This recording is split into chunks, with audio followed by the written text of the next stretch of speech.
বিসমিল্লাহির রহমানির রহিম। বক্তব্য দিব সবার লাস্টে। শুধু আসলে আপনাদের কাছে যারা বক্তব্য দিচ্ছেন তাদের উদ্দেশ্যে কিছু কথা বলতেছি। আসলে বক্তব্য আছে কিছু নয়, ভোট চাওয়ার বিষয় আজকে নয়।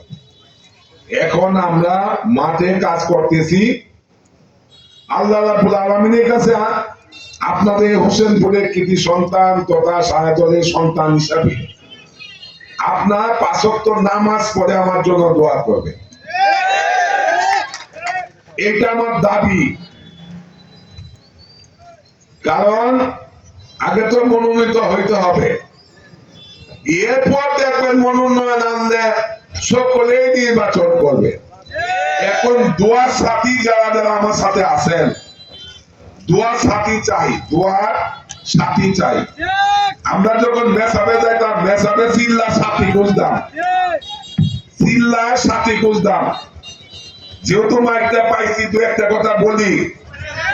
আমরা নামাজের জন্য বিরতি দিব, বিরতির পর নামাজ পড়ে আবার এখানে চলে আসবেন, নাকি বলেন? সময় তো আজকেই, আগামী 10 দিন পরে একজন মনোনয়ন পাবে, তাকে নিয়ে আমরা লাফালাফি করব। তবে যেহেতু ধানের শীষ মার্কা, ইনশাল্লাহ মানুষ সকলে মিলে আমরা যে মনোনয়ন পাবে তারই নির্বাচন করব। সম্মানিত আজকে শাহজালাল ইউনিয়ন বিএনপি কর্তৃক আয়োজিত আমাদের ৭ই নভেম্বর উপলক্ষে আলোচনা সভা ও আমার ব্যক্তিগত নির্বাচনী মতামতের সম্মানিত সভাপতি উপস্থিত, বিএনপির সিনিয়র যুগ্ম আহ্বায়ক সহ সকল যুগ্ম আহ্বায়ক বৃন্দ এবং বিভিন্ন ইউনিয়ন থেকে আগত সভাপতি, সেক্রেটারি, সাংগঠনিক নেতৃবৃন্দ এবং অঙ্গ সংগঠনের সকল নেতৃবৃন্দ এবং আমার ইউনিয়নবাসী, আসসালামু আলাইকুম। আসলে একটি কথা বলার জন্য, বক্তব্য তো আগেই বলেছি, সবার পরে বক্তব্য দিব, নামাজের জন্য বিরতি থাকবে, তারপর আবার অনুষ্ঠান শুরু হবে। নামাজের জন্য 10 মিনিট আমরা বিরতি দিব। বিষয় হলো গা,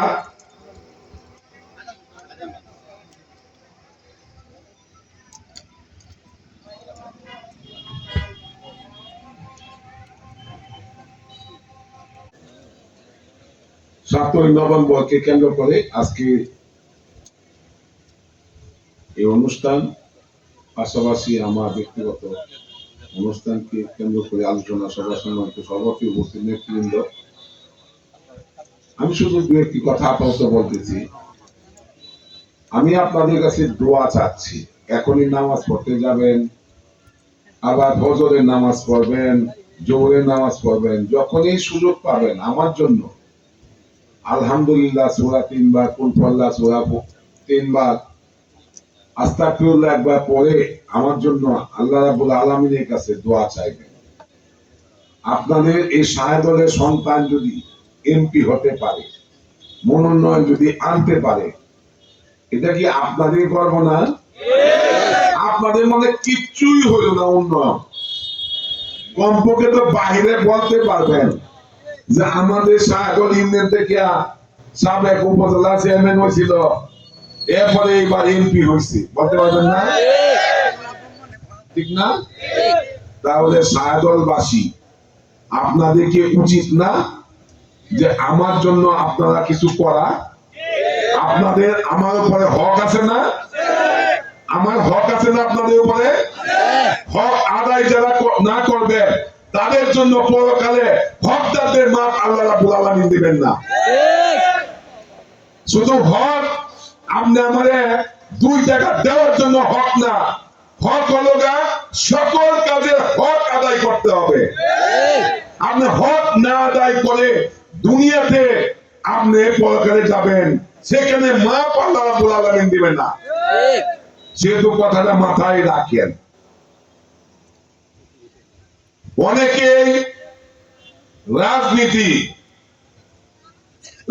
খেলা আজকে এদিকে কালকে ওইদিকে, এদেরকে কি বলে? আমরা বেঈমান দালাল হিসেবে চিহ্নিত করছি।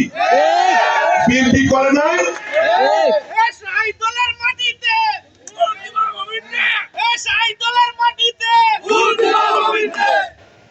সেই বেঈমানদের জায়গায় এক সময় কোথায় হবে? ডাস্টবিনে। নিশ্চিত থাকেন আল্লাহ রাব্বুল আলামিন একজন আমাদেরকে সৃষ্টি করেছেন, তিনি সব কিছুর মালিক। তিনি ইচ্ছে করলে এই এক সেকেন্ডের মধ্যে খবর আসতে পারে মমিন মনোনয়ন পেয়েছেন, হতে পারে না? এটাই স্বাভাবিক। সৃষ্টিকর্তা সবকিছুর মালিক। আমি সেই দাবি নিয়ে বলছি, আমার এলাকাবাসী, আমার হোসেনপুরবাসী, আমরা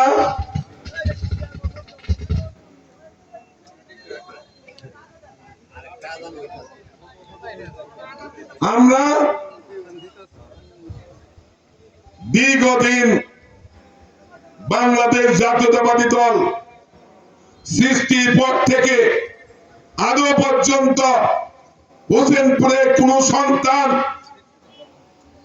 বাংলাদেশ জাতীয়তাবাদী দলের বিএনপির মনোনয়ন আশা করে নাই। আমি তো আপনাদের সন্তান, সায়দলের সন্তান, হোসেনপুরের সন্তান। আমি তো এই সাহসটুকু আল্লাহ রাব্বুল আলামিন আমাকে করেছেন। যেহেতু আল্লাহ রাব্বুল আলামিনের যদি রহমত থাকে, ইনশাআল্লাহ আপনাদের দোয়া থাকে, ইনশাআল্লাহ কামিয়াবি হয়ে যাব। ইনশাআল্লাহ কামিয়াবি হয়ে যাব, এটা মাথায় রাখেন। ইনশাআল্লাহ আল্লাহ সবকিছুর মালিক। যেহেতু আপনারা যেখানে যাবেন সেখানেই আমার জন্য দোয়া করবেন এবং দোকানে ঘাটে অফিস আদালতে সেখানেই বলবেন আমি হকদার। ঠিক। কিশোরগঞ্জে যারা মনোনয়ন চেয়েছেন তাদেরকে সবচেয়ে যোগ্যতা আমার, বিগত দিন এই স্বৈরাচারের আমল কিশোরগঞ্জে কোথাও বসার জায়গা ছিল না, একমাত্র আমি মবিনের জায়গা ছাড়া কেউ জায়গা দেয় নাই যে বসলেই পরের দিনে গ্রেপ্তার হবে। সেহেতু দাবিদার আমি। ঢাকা থেকে কোন মেহমান আসলেও আপনারা কেউ তখন আপনারা সেই জায়গাটুকু দিতে পারেন নাই। এখন অভাব হবে না। এখন দেখবেন অমুকের জায়গা দিব, তমুকের জায়গা দিব, সকলেই দিবে। কারণ এখন তো বিএনপি সুদিন আসা শুরু হয়েছে। কিন্তু ভাইরা মনে করেন না বিএনপি সুদিন এখনই চলে আসছে। আমাদের মধ্যে যদি ঐক্যতা না থাকে, এখনো এই দেশটাকে ষড়যন্ত্র করতেছে। এই দেশে কিভাবে এই নির্বাচন বানচাল করা যায়? যাদের জন্ম হয়েছিল ৭১ বিরোধী, যারা বিগত দিন আমাদের বিরুদ্ধে, এই দেশের বিরুদ্ধে বিভিন্ন সময় আমাদেরকে ষড়যন্ত্র বানানোর চেষ্টা করেছেন, সেই আমলের কথা আমরা ভুলে যাই নাই, সেই দলদের কথা আমরা ভুলে যাই নাই। সেহেতু আমরা সকলেই সেই সব দলদের থেকে আমরা বিরত থাকার চেষ্টা করব যারা আমাদেরকে নিয়ে ষড়যন্ত্র করেছিল। যারা একটি ইসলামী দল বলে, ইসলামী দল বলতে গেলে আমি দেখি না, এরা তো আমাদের নবী রাসূলের কে বিশ্বাস করে নাই, সেই মৌলবাদী দলেরা। সেহেতু আমরা আশা করব কোন দল মত নির্বিশেষে আপনাদের এই সন্তান হুসেনপুরের সন্তান, আপনাদের সায়দলের সন্তান, আমার সাথে কোনো দল নয়। আমাকে যারা উপজেলা চেয়ারম্যান আমলে এই আমার সায়দলবাসী হুসেনপুরবাসী দল মত নির্বিশেষে ভোট দিয়েছিলেন, সেই জন্য আমি আমাদের নেতা ভারপ্রাপ্ত চেয়ারম্যান জনাব তারেক রহমান সাহেব, আমাদের যিনি এই বাংলাদেশের তিনবারের প্রধানমন্ত্রী দেশনেত্রী বেগম খালেদা জিয়া সহ আমাদের যারা মনোনয়ন বোর্ডের সদস্য, তাদের কাছে আকুল আবেদন, আপনারা আমাদের বিগত দিনের 17 বৎসরের ইতিহাস জানেন, কারা দলের লোকে বেইমানি করেছিল, কারা কাদের টাকায় তখন আন্দোলন সংগ্রাম হয়েছিল। প্রত্যেকটা অনুষ্ঠানে এই মবিনের সহযোগিতা ছিল। এই আন্দোলন সংগ্রাম এই হুসেনপুর থেকে লোক নিয়ে আমরা আন্দোলন করেছি। সেহেতু আমি একজন হকদার, ঢাকা বলেন ময়মনসিংহ বলেন, যত জায়গায় আন্দোলন সে জায়গায় আমরা আন্দোলন করেছি। আজকে অনেকে এসেছেন যারা বিগত 17 বছর যারা আমাদের নেতা কর্মীরা গ্রেফতার হয়েছিল, তাদের খোঁজ পর্যন্ত নেন নাই। আমরা কি ভুলে গেছি?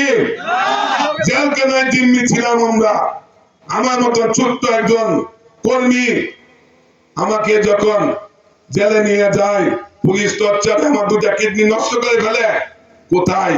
কোনদিন তো আপনারা আমাকে জেলে দেখতে আসেন নাই, আমি ভুলে যাই নাই।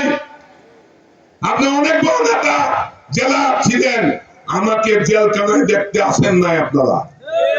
আজ আমি কথাটা বললাম। সেহেতু আপনারা অনেকে অনেক কথা বলেন, পদে থাকলে অনেকে অনেক কথা বলতে পারে। আমরা দেখে সামনে কিভাবে আমরা রাজনীতি করি আমাদেরকে দেখবে। আরে ভাই, আমরা তো নিজের টাকা দিয়ে নিজের জান দিয়ে রাজনীতি করি। আমরা কোনো কারো দালালি করে আমরা এরকম চেষ্টা করি নাই যে দালালি করে রাজনীতি করার জন্য। আমরা চেষ্টা করি নিজের রক্ত নিজের জীবন বাজি রেখে আমার নেতা কর্মীদের পাশে ছিলাম। কিন্তু কিছু সংখ্যক দালাল, এই দালালরা এই হোসেনপুরের কিছু মুসলিম 2-5-10 জন দালাল যারা আজকে এখনো আমার বিরোধিতা করেন, তারা স্বপ্ন দেখেন যে তারা আগামী দিন এই হোসেনপুর নেতৃত্ব দিবে, আর হোসেনপুরে মাটি নিয়ে গফর বেচবে, পাকুন দিয়ে বেচবে, নান্দার বিক্রি করবে। এদের পেশা কত? এদের পেশা বিক্রি পেশা। এরা নিতে জানে, দিতে জানে না।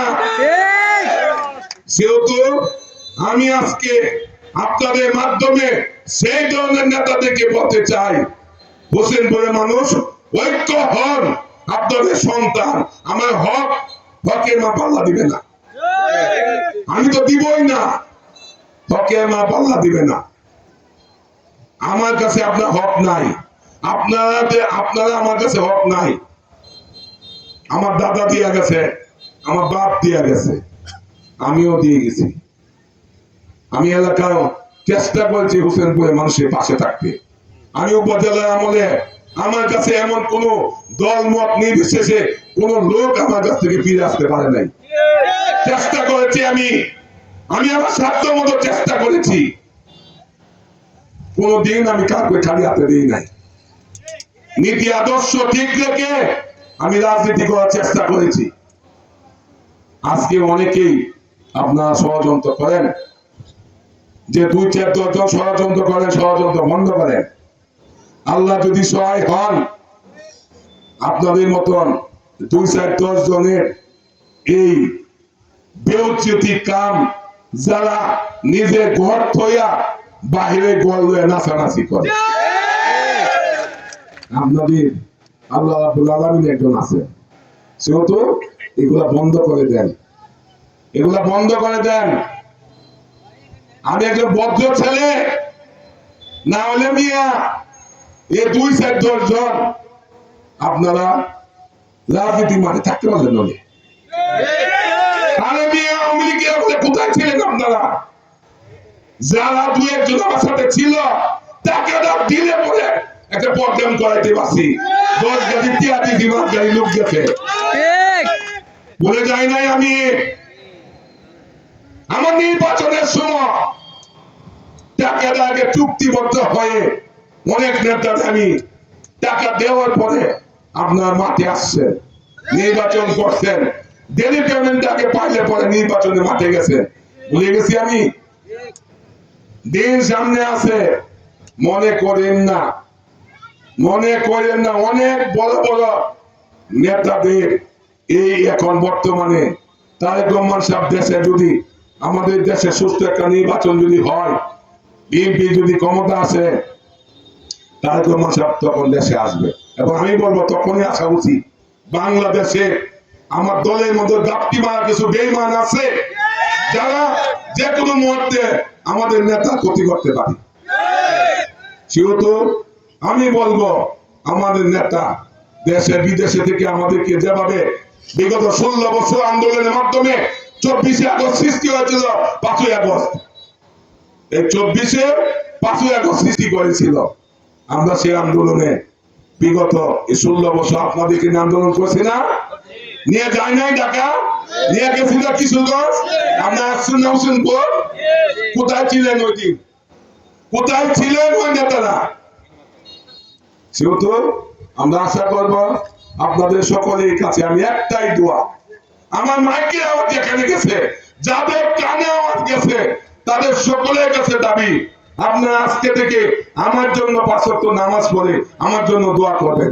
শুধু দোয়া করেন এখন, আর কিচ্ছু না, ভোট চাইতে হবে না, কোনো ভোটে কাজ না, শুধু দোয়া যে আল্লাহ আমাদের সন্তান, আমার ভাতিজা, আমার ভাই, আমার নাতি, আমার বন্ধু, এলাকার সন্তান, তাকে আল্লাহ রাব্বুল আলামিন মনোনয়ন পাওয়ার ব্যবস্থা করে দাও। সেই কাজটা করবো না? সবাই হাত তুলেন। ইনশাআল্লাহ আমরা এই কাজটুকু করলে মনে রাখবেন আল্লাহ রাব্বুল আলামিন কামিয়াবি করে ফেলবে। পিঁপড়া কিন্তু আস্তে আস্তে আস্তে আস্তে আগাইতে আগাইতে আগাইতে আগাইতে কোন দিকটা ঢুকে গেছে ঘরের ভিতরে সেটা কিন্তু কেউ জানে না। আমাকে পিঁপড়া মনে করেন, আমি পিঁপড়া, গন্ধ পাইলে সেই চিনির কাছে যেতে পারি,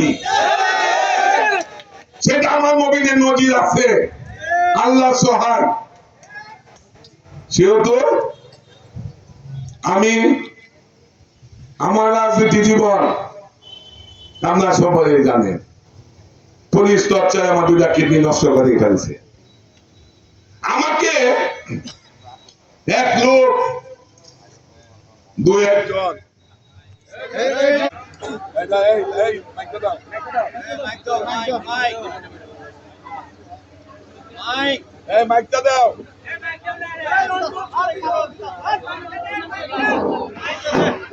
আমি আর 5 মিনিট বলার পরে আমরা নামাজে যাব, নামাজে 10 মিনিটের বিরতির পরে আমরা আবার শুরু করব। যাই হোক, যে কথা বলতেছিলাম, কি কথা বলতেছিলাম? পিঁপড়া কিসের গন্ধ পাওয়া যায়? চিনির গন্ধ পায়া। সেহেতু মনে করবেন আমি একটা পিঁপড়া, সেই চিনি কাজ পর্যন্ত গেছি গা। এখন চিনি দেখালি যদি খাওয়াতাম পারি তাহলে কিন্তু আমি আয় বললাম।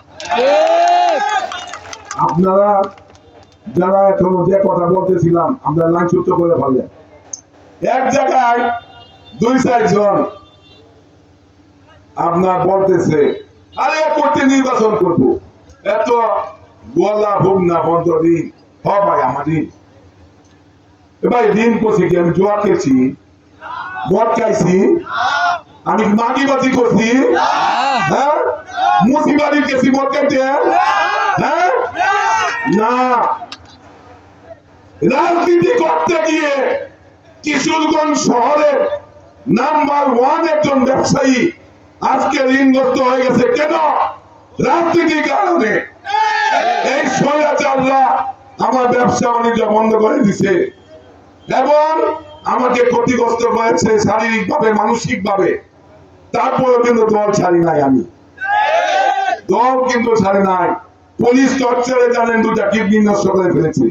তারপর দল ছাড়ি নাই। তখন বলতেছে, আমি তাদের উদ্দেশ্যে বলি, আরে ভাই আমি তো দৈনিক খরচ করি 2-3 লাখ, আমি তো এখনো দৈনিক খরচ করি 2-3 লাখ, তাহলে আপনারা আমার দেউলিয়া বানাচ্ছেন, ঋণ গলা বদল বানাচ্ছেন, কি কর ওই দেন একটা গাড়ি ঘুরতে মারা গাড়িটা সরি না নির্বাচনের এলাকা বেশি, বুঝতে পারছেন? গাড়ির দাম কত জানেন? না আমি তো একটু ইউজ করা গাড়ি কিনছি 90 লাখ, বুঝছেন নাকি? ডেলি খরচ করি কত? 2-3 লাখ।